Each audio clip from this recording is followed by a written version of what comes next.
എൻ്റെ പൊന്നുമ്മ ഞാൻ ചെന്നപ്പോൾ ആ ഫ്രിഡ്ജിൽ നിങ്ങൾ കാണണമായിരുന്നു ഒരട്ടി തലേന്നത്തെ മന്തിയും പിന്നെ ആ ഫ്രീസറിൽ നോക്കിയപ്പോൾ ഐസ്ക്രീമും എന്തെല്ലാം കേക്കും നിങ്ങൾക്ക് കിട്ടിയോ കിട്ടിയോ കിട്ടൂല കിട്ടൂല ആർക്കും കൊടുക്കാതെ ഒറ്റയ്ക്ക് വെച്ച് കഴിക്കാവള്.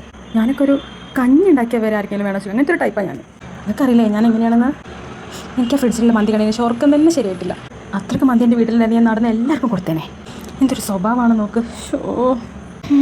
പിന്നെ വൃത്തി അടുക്കളയൊക്കെ കോലിങ്ങനെ നമുക്ക് ഛർദ്ദിക്കാൻ തോന്നും. തീരെ വൃത്തിയില്ല, നിൽക്കാൻ കഴിയൂല. ഉള്ളത് പറയാം. എന്നെ ഇനി അങ്ങോട്ട് വിളിക്കരുത്, ഇനി കഴിയൂല. അതാ വൃത്തിയില്ല, മെനയില്ല. പിന്നെ എന്തൊക്കെയോ നിങ്ങളെ പറ്റി പറയണേ. നിങ്ങൾ നോക്കൂല, കുട്ടിയോട് സ്നേഹമില്ല. ഞാനായതുകൊണ്ട് ഒറ്റ പറയാമെന്ന് വിചാരിക്കരുത് കേട്ടോ. അവിടെ സ്വഭാവം തീരെ ശരിയില്ല.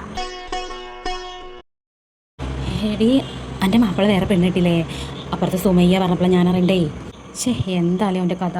എന്നിട്ട് ഓൻ എനിക്ക് ചിലവിനൊക്കെ തരുന്നുണ്ടോ? സ്വന്തം പല്ല് കുത്തി മണത്താൽ പോരെ, ബാക്കിയുള്ളവർ കാര്യത്തിൽ ഇടപെടാൻ വരണോ? ആ താത്ത നിങ്ങൾ മോനെ പണിയൊന്നും ആയില്ല പറഞ്ഞിട്ടു.